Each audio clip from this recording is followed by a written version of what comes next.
నిరుద్యోగులకు భారీ శుభవార్త అండి. ఎప్పటి నుంచో ఎదురు చూస్తున్న ఆర్టీసీ కండక్టర్ పోస్టులకు ప్రభుత్వం గ్రీన్ సిగ్నల్ అయితే ఇచ్చేసింది అనమాట. ఎలాంటి రాత పరీక్ష లేకుండా కేవలం 10th అర్హతతో అప్లై చేసుకోవచ్చు అనమాట. ఇందులో మనకి 1500 పైగా వేకెన్సీస్ అయితే ఉన్నాయండి. సో వీటి యొక్క పూర్తి డీటెయిల్స్ అయితే ఈ వీడియోలో అయితే చూసేద్దాం. వీడియో ఎక్కడ కూడా స్కిప్ చేయకుండా చూస్తే కంప్లీట్ డీటెయిల్స్ అయితే తెలుస్తాయండి. అండ్ మర్చిపోకుండా వీడియో చూసే ముందు ఒక చిన్న లైక్ చేసి అయితే వీడియో చూడండి. మీరిచ్చి ఒక చిన్న లైక్ వల్ల ఈ ఇన్ఫర్మేషన్ అనేది చాలా మందికి హెల్ప్ అయ్యే అవకాశం అయితే ఉంటుంది. అలాగే కొత్తగా ఛానల్ చూసినట్లయితే సబ్స్క్రైబ్ చేసుకోండి. ఇలాంటి మంచి మంచి ఇన్ఫర్మేషన్ అప్డేట్స్ అన్ని కూడా మీతో షేర్ చేస్తాం. ఇంకా డీటెయిల్స్ లోకి అయితే వెళ్ళిపోదామండి. తెలంగాణ రాష్ట్ర స్థాయి పోలీస్ రిక్రూట్మెంట్ బోర్డు ద్వారా తన అధికారిక వెబ్సైట్ లో TGSRTC కండక్టర్ ఖాళీ 2026 నోటిఫికేషన్ అయితే విడుదల చేయనున్నది. ఈ రిక్రూట్మెంట్ ద్వారా రాష్ట్ర వ్యాప్తంగా 1500 బస్ కండక్టర్ ఖాళీలను భర్తీ చేయాలని లక్ష్యంగా పెట్టుకున్నారు. సో ఇది వచ్చేసరికి అధికారికంగా నోటిఫికేషన్ విడుదలైన తర్వాత ఆసక్తి గల అభ్యర్థులు ఆన్లైన్ లో దరఖాస్తు చేసుకోవచ్చు అనమాట. అంటే మనకి ప్రభుత్వం నుంచి గ్రీన్ సిగ్నల్ వచ్చేసింది, కానీ అప్లికేషన్స్ అయితే ఇంకా స్టార్ట్ అవ్వలేదు అనమాట. మరి అంతకన్నా ముందు ఎలిజిబిలిటీ డీటెయిల్స్ ఏంటి, అప్లికేషన్ ప్రాసెస్ ఎలా ఉంటుంది, వీటి యొక్క పూర్తి డీటెయిల్స్ అయితే తెలుసుకుని ఉండండి. ఇవి వచ్చేసరికి మనకి జిల్లాల వారిగా అప్లికేషన్స్ అయితే స్టార్ట్ అవుతాయి అనమాట. అందుకే మీ యొక్క డిస్ట్రిక్ట్ నేమ్ అనేది కామెంట్ చేస్తే ఆ డిస్ట్రిక్ట్ కి సంబంధించిన అప్లికేషన్ స్టార్ట్ అవ్వగానే వాటి యొక్క డీటెయిల్స్ అన్ని కూడా మీతో షేర్ చేస్తూ ఉంటాను. ముందుగా ఓవర్ వ్యూ అయితే చూసేయండి. సంస్థ వచ్చేసరికి తెలంగాణ రాష్ట్ర రోడ్డు రవాణా సంస్థ అనమాట.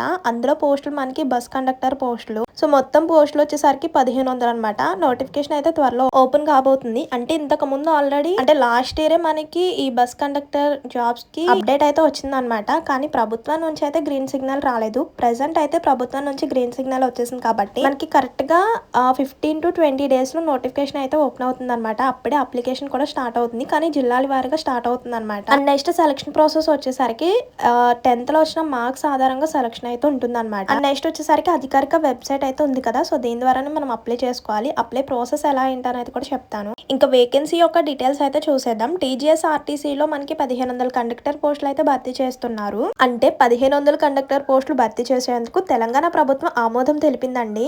అంటే ఈ ఖాళీలకు తెలంగాణలోని వివిధ డిపోలో అలాగే ప్రాంతాల్లో భర్తీ చేసే అవకాశం ఉంది. సో అందుకే మనకి జిల్లాల వారిగా కేటగిరీల వారిగా ఖాళీల వివరాలు అధికారిక నోటిఫికేషన్ వచ్చినప్పుడు తెలుస్తుంది. ఈ TG కండక్టర్ రిక్రూట్మెంట్ 2026 కోసం దరఖాస్తు చేసుకునే అభ్యర్థులు అవసరమైన అర్హతలు ఏంటో తప్పనిసరిగా తెలుసుకోండి. ప్రస్తుతం వచ్చిన అప్డేట్ ప్రకారం అయితే విద్యార్హత వచ్చేసరికి గుర్తింపు పొందిన బోర్డు నుంచి 10th క్లాస్ పాస్ అయి ఉంటే సరిపోతుంది అనమాట. 10th లేదా ఇంటర్ కంప్లీట్ అయిన వాళ్ళు కూడా అప్లై చేసుకోవచ్చు. అలాగే ఏజ్ లిమిట్ వచ్చేసరికి 18 to 45 years వరకు కూడా ఉందన్నమాట. అలాగే ప్రభుత్వ నిబంధనల ప్రకారం వయో సడలింపు కూడా వర్తిస్తుంది. అంటే SC ST కేటగిరీస్ వాళ్ళకి +5 years +3 years అలా ఉంటుంది అనమాట. అంటే 48 50 ఉన్న వాళ్ళు కూడా అప్లై చేసుకోవచ్చు. అదే PWD కేటగిరీస్ వాళ్ళు అయితే +10 years అంటే 55 years ఉన్న వారు కూడా అప్లై చేసుకోవచ్చు అనమాట. అండ్ నెక్స్ట్ చూడండి, తెలంగాణ రాష్ట్ర రోడ్డు రవాణా సంస్థ అధికారికంగా నోటిఫికేషన్ విడుదల చేసిన తర్వాత TGSRTC కండక్టర్ రిక్రూట్మెంట్ కోసం ఆన్లైన్ దరఖాస్తు ప్రక్రియ ప్రారంభం అవుతుంది అనమాట. అర్హులైన అభ్యర్థులు రిజిస్ట్రేషన్ ప్రక్రియ పూర్తి చేయడం, అలాగే దరఖాస్తు ఫామ్ నింపడం, అలాగే అవసరమైన డాక్యుమెంట్స్ అన్నిటిని కూడా సిద్ధంగా ఉంచుకోవడం బెటర్ అనమాట.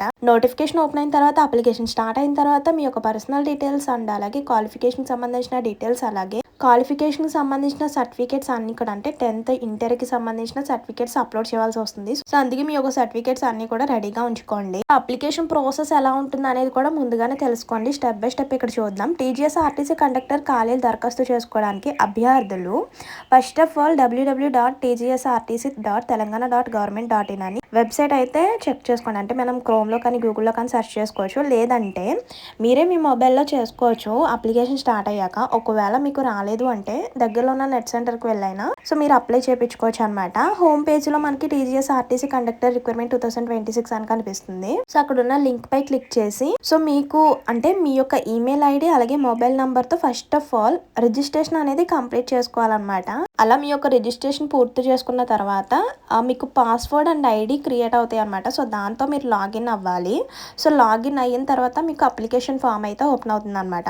సో అప్లికేషన్ ఫామ్లో వచ్చేసరికి మీ యొక్క personal details first of all మీ యొక్క పర్సనల్ డీటెయిల్స్, మీ యొక్క name, date of birth, father's name, address, phone number, email, ఇలా మీ యొక్క పర్సనల్ డీటెయిల్స్ అయితే ఎంటర్ చేయాల్సి వస్తుంది. అండ్ నెక్స్ట్ వచ్చేసరికి క్వాలిఫికేషన్ సంబంధించిన డీటెయిల్స్ అవి వచ్చేసరికి అంటే ఫస్ట్ ఆఫ్ ఆల్ SSC ఏ ఇయర్లో కంప్లీట్ చేశారు, 10th ఏ ఇయర్లో పాస్ అయ్యారు, అలాగే 10thలో మీకు మార్క్సా లేకపోతే GPA అనేది కూడా సెలెక్ట్ చేసుకున్న తర్వాత మార్క్స్ ఎన్ని వచ్చినాయి ఎంటర్ చేయాలి. నెక్స్ట్ ఇంటర్కి సంబంధించిన డీటెయిల్స్ కూడా ఫిల్అప్ చేయాలన్నమాట. ఇంకా ఫైనల్ గా మీ యొక్క హాఫ్ సైజ్ ఫోటో అలాగే సిగ్నేచర్, సర్టిఫికేట్స్ ఇవన్నీ కూడా అప్లోడ్ చేయవలసి వస్తుంది. మీ హాఫ్ సైజ్ ఫోటో అనేది JPG ఫార్మాట్లో ఉండాలి. ఏది అప్లోడ్ చేసినా మనకి స్కాన్ చేసి అప్లోడ్ చేయాలన్నమాట. అలాగే సిగ్నేచర్ వచ్చేసరికి ఒక వైట్ పేపర్ మీద సిగ్నేచర్ చేసి అంటే ఎటువంటి షాడోస్ లేకుండా ఒక వైట్ పేపర్ మీద సిగ్నేచర్ చేసి అప్లోడ్ చేయాల్సి వస్తుంది. ఇలా మనకి 10th certificate, inter certificate, other qualification ఏమన్నా ఉంటే వాటికి సంబంధించిన సర్టిఫికేట్స్ అన్ని కూడా స్కాన్ చేసి అప్లోడ్ చేయాల్సి వస్తుంది. సో ఇంకా ఫైనల్గా ఒకసారి మీ డీటెయిల్స్ అన్ని కూడా చెక్ చేసుకున్న తర్వాత సబ్మిట్ అని క్లిక్ చేస్తే అప్లికేషన్ ఫామ్ అనేది సబ్మిట్ అవుతుంది అనమాట. అలాగే అప్లికేషన్ ఫీ కూడా ఉంటుందండి. అది వచ్చేసరికి మనకి నోటిఫికేషన్ ఓపెన్ అయ్యాక తెలుస్తుంది అనమాట. అండ్ నెక్స్ట్ సెలక్షన్ ప్రాసెస్ చూడండి. SSC మార్క్స్ ఆధారంగా మెరిట్ అయితే తయారు చేస్తారనమాట. నెక్స్ట్ విద్య మరియు ఇతర అవసరమైన పత్రాల ధృవీకరణ ఉంటుంది, అంటే డాక్యుమెంట్ వెరిఫికేషన్ ఉంటుంది. అలాగే రిజర్వేషన్ నిబంధనల ఆధారంగా ఫైనల్ సెలక్షన్ అయితే జరుగుతుంది అనమాట. ఇందులో ఎటువంటి రాత పరీక్ష ఏమీ ఉండదండి. కానీ చాలా మంది అంటున్నారు రాత పరీక్ష ఉంటే బెటర్ అంటున్నారు. అంటే 10th లో వచ్చిన మార్క్స్ ఆధారంగా కాకుండా మళ్ళీ ఒక చిన్న ఎగ్జామ్ పెట్టి సో దాంట్లో వచ్చిన మార్క్స్ ఆధారంగా సెలక్షన్ చేస్తే బెటర్ అని చాలా మంది ఒపీనియన్. మరి మీరేమంటారు? మీ యొక్క ఒపీనియన్ అనేది కామెంట్ బాక్స్ లో షేర్ చేయండి. ఎందుకంటే చాలా మంది ఎగ్జామ్ పెట్టాలంటున్నారు, చాలా మంది 10th లో వచ్చిన మార్క్స్ బేస్ చేసి సెలక్షన్ ఉంటే బెటర్ అని చాలా మంది అంటున్నారు. సో మరి మీ యొక్క ఒపీనియన్ ఏంటి? అంటే 10th లో వచ్చిన మార్క్స్ ఆధారంగా సెలక్షన్ చేస్తే బెటరా, లేదంటే ఏదైనా ఎగ్జామ్ పెట్టి వచ్చిన మార్క్స్ బేస్ చేసి సెలక్షన్ ఉంటే బెటరా అనేది కామెంట్ బాక్స్ లో తెలియచేయండి. సో నా ఒపీనియన్ ఏంటంటే 10th లో వచ్చిన మార్క్స్ ఆధారంగా కాకుండా ఏదైనా ఎగ్జామ్ పెట్టి ఎగ్జామ్ కండక్ట్ చేసి వాటిలో వచ్చిన పర్సంటేజ్ ఆధారంగా సెలక్షన్ చేస్తే బెటర్ అని నా ఒపీనియన్. ఇంకా ఫ్రీక్వెంట్ గా అడిగే క్వశ్చన్స్ కూడా తెలుసుకోండి. ఇందులో టోటల్ వేకెన్సీస్ వచ్చేసరికి 1500 ఉన్నాయి అనమాట. సో అవి వచ్చేసరికి మనకి జిల్లాల వారీగా ఓపెన్ చేస్తారండి. అంటే టోటల్ వేకెన్సీస్ ఒక డిస్టిక్ నుంచి ఓపెన్ చేయరు కదా, మనకి తెలంగాణలో డిస్టిక్ వైజ్ అయితే నోటిఫికేషన్స్ అండ్ అప్లికేషన్ స్టార్ట్ అవుతాయి అనమాట. సో అందుకే ఎవరైతే ఈ జాబ్స్ కోసం వెయిట్ చేస్తున్నారో తప్పకుండా మీ యొక్క డిస్టిక్ నేమ్ అనేది కామెంట్ చేసేయండి. అలాగే సెలక్షన్ ప్రాసెస్ ఎలా ఉంటుంది అనేది కూడా కామెంట్ చేసేయండి. సో మీరు డిస్టిక్ నేమ్ కామెంట్ చేస్తే ఆ డిస్టిక్ కి సంబంధించిన నోటిఫికేషన్ అప్డేట్ రాగానే వెంటనే షేర్ చేయడానికి అవకాశం అయితే ఉంటుంది అనమాట. సో మనకి ప్రభుత్వం నుంచి అయితే గ్రీన్ సిగ్నల్ అయితే వచ్చేస్తుంది అనమాట. చూస్తున్నారు కదా ప్రూఫ్ కూడా. సో ఇలా వచ్చిందంటే మనకి 15 to 20 days లో అఫీషియల్ గా నోటిఫికేషన్ కూడా ఓపెన్ అవుతుంది అనమాట. కానీ ఎందుకు లేట్ అవుతుందంటే ఇదేనమాట సెలక్షన్ ప్రాసెస్ గురించి 10th లో వచ్చిన మార్క్స్ అండ్ గ్రేడింగ్స్ వల్ల చిన్న ఇష్యూ వల్ల మనకి లెటర్ పంపించడం జరిగింది అనమాట. సో దాని యొక్క అప్డేట్ రాగానే వెంటనే నోటిఫికేషన్ అయితే విడుదల చేస్తారనమాట. చూడండి ఇక్కడ నేను రౌండ్ అప్ చేస్తాను చూడండి. కండక్టర్ పోస్టులకు 10వ తరగతిలో వచ్చిన మార్క్స్ శాతాన్ని ఆధారంగా తీసుకొని ఎంపిక చేసే విధానాన్ని ఆర్టీసీలో ఉందన్నమాట. కానీ రిజర్వేషన్ వారీగా ఖాళీలు రిజర్వేషన్ వారీగా పరిగణనలోకి తీసుకుంటూ నియామక ప్రక్రియ అయితే జరిగేది. ఆ తర్వాత 10వ తరగతి గ్రేడింగ్ విధానం అమల్లోకి వచ్చింది. సో మళ్ళీ ఇప్పుడు గ్రేడింగ్ విధానం పోయి మార్కుల శాతం అయితే వచ్చిందనమాట. దీంతో కండక్టర్ ఉద్యోగాలకు దరఖాస్తు చేసుకున్న అభ్యర్థులు కొందరికి మార్క్స్ లో ఉన్నాయి, కొందరికి పర్సంటేజ్ లో ఉన్నాయి కాబట్టి మరికొందరికి గ్రేడ్ పాయింట్స్ లో దరఖాస్తు చేసే పరిస్థితి వచ్చిందనమాట. ఇప్పుడు ఈ రెండు విధానాన్ని ఎలా పరిగణనలోకి తీసుకోవాలన్న అంశంపై ఈ చెప్పాను కదా లెటర్ పంపించారని. సో దీనిపై ఒక క్లారిటీ వచ్చిన తర్వాత నోటిఫికేషన్ అయితే ఓపెన్ చేస్తారనమాట.